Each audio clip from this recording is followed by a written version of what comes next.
We are presented by ESPN Bet. As you can see, we got a big squad working here. Can you tell the lighting's a little... Windy's got like a spotlight on him. He's going to come to the center of the stage and sing opera in a little while. All right. I want that. Game 5 of the finals is tonight. Let's jump right in with some first impressions as we get this ball rolling. Drea, what are you watching for right out of the gate tonight in Boston? Luka's defensive energy and his defensive effort. I was on fire when it came to Luka and the lack of his defensive effort when it came to Game 3.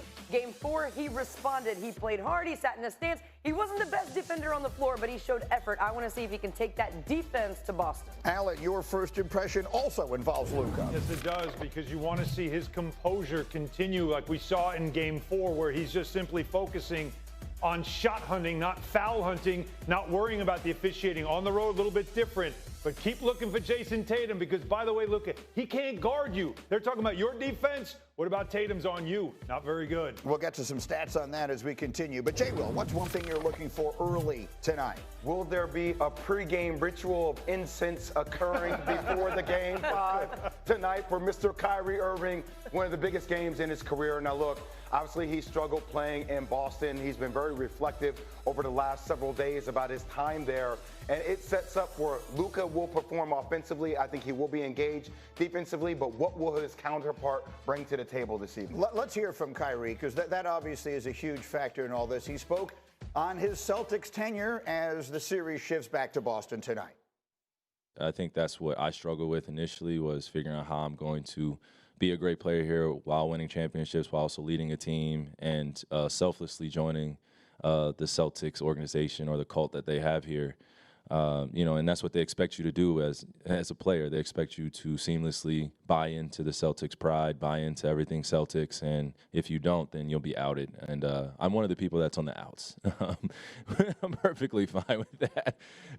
You know what I mean? I did it to myself. Well, that was tough to follow. That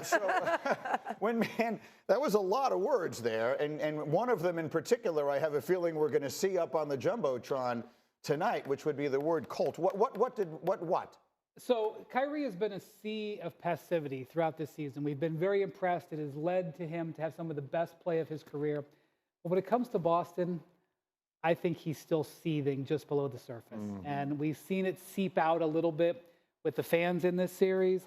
And even though he's trying there to be respectful, he can't help it. And it's been combined with the fact he just hasn't been good in Boston since he left there. He's pretty much lost every time he's come. For a while, he was finding all kinds of different ways, and he just wasn't playing there. He was 13 of 37 the 2 games in 1 and 2. It's just something he's got to get over. He's gotten over almost everything that was plaguing him earlier in his career. He's not quite over this. This is the last hurdle. So Jay, is this tonight? Here's the way I want to frame this, because the Mavericks are still playing for their, for their lives, if you will, and trying to keep this thing alive. If they win tonight, then all the pressure shifts to the other side. But for the moment, all the pressure remains on the Mavericks. Yes. Is this tonight? Is this a Kyrie game or is this a Luka game? I don't think it's fair to make them one. I think it has to be a collective game to get a Game 5 win on the road. I think both have to be elite. Both need to be engaged. We talked about it before. We said this on your radio show. If you have Team A, where your best offensive players are also your team's best defensive players, and then you have Team B, and their best offensive players are the 2 worst defensive players, you're going to choose Team A all the time. So I think the functionality and the defensive level needs to be engaged, and you need those 2 to be superstars to win Game 5, when I think Boston's going to be desperate tonight. Boston was not desperate in Game 4. I think we'll match the intensity from Boston in Game 5. So it's interesting the way this series has gone from a Dallas perspective. Kyrie struggling in Games 1 and 2 and became sort of the central focus of most of the criticism. And then Luka, he said, hold my beer in Game 3.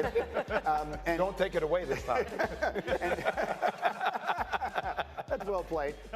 And then, of course, they come back with the big performance in Game 4. But you've got some tape of Luka and the difference that we saw from him the other night as we look forward to this. The difference was night and day, and I'm going to keep the same energy when I was calling Luka out for his defense as I praise him for his defense, because he responded defensively. We've said he doesn't have to be the best defensive player in the league. He just has to function on the defensive side. He has to give effort. He has to give a little bit of resistance. And again, he's going to take some bad angles at times. That's okay. Like, this is a bad angle. You shouldn't jump that pass. Now your feet are in the wrong position. But when you give effort, You can make up for some of those mental mistakes, some of those bad angles. And then look here, those same low knees that we see on offense all the time, we saw that on the defensive possession leading to this offensive play. This is what we didn't see in game 3. Now here, Jaylen Brown is getting ahead of steam. He has momentum. Look at Luka.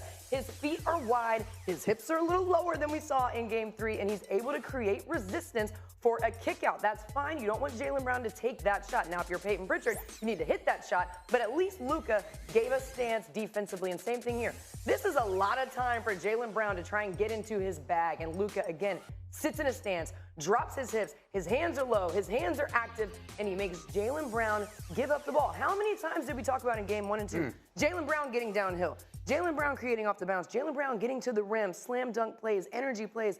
Luka's effort defensively took some of that momentum away from Jaylen Brown and from the Celtics. It feels like that both of these guys, as we're talking about it, Luka and Kyrie, are both facing mental challenges in this game. For Kyrie, obviously, it's the crucible of playing in Boston that we've talked about. He's got to get over that somehow, some way. The crucible. This might, Like well, that's what it is. Yeah. I mean, for him, might be the toughest game he's ever played. If you think about it, the level where he's at in the finals, where it is, and he's openly talking about it. As you said, Wendy, this he's openly talking about is definitely still in the back of his mind.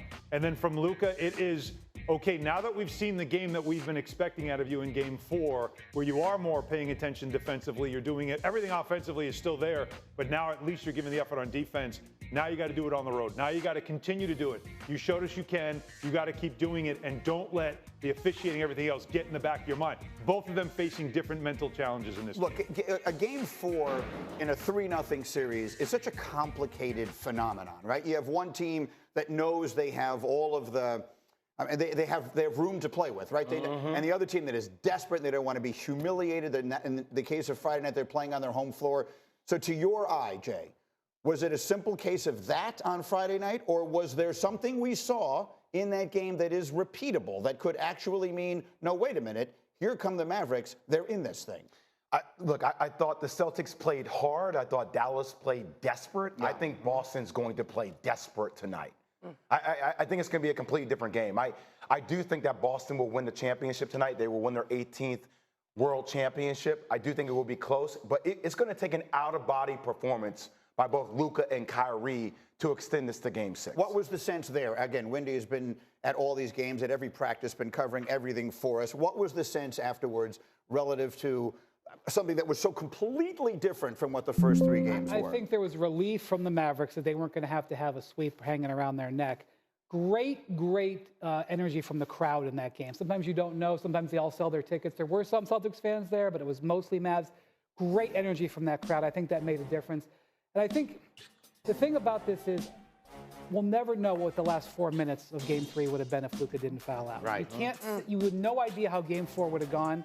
To me, the way Luka played in this game, while it was very impressive, it just rammed home how frustrating the end of Game 3 was. And so to me, from where I sit, which is not as a Mavs fan or a Celtics fan, it just increased the regret on Game 3. That this series is not in that place, because now, honestly, Boston has to win 1 out of 3 games, 2 of which are home.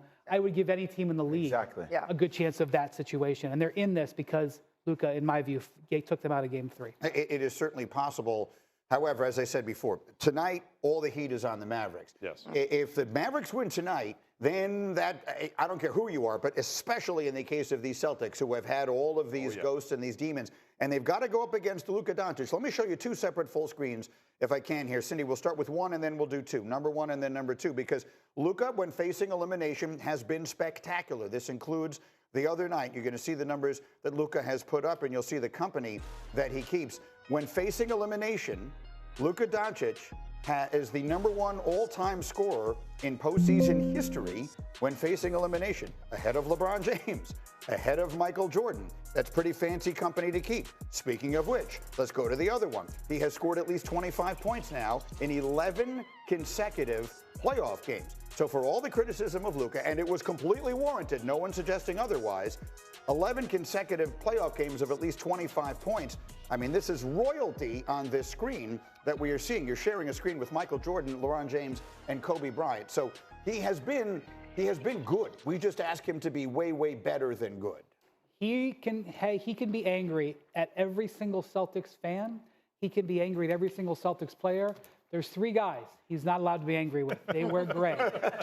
Leave them alone. And if you do that, you're going to have a great opportunity to pull something off. That's extremely well said. Real quick, you think all the pressure is on Dallas? Yes. Tonight?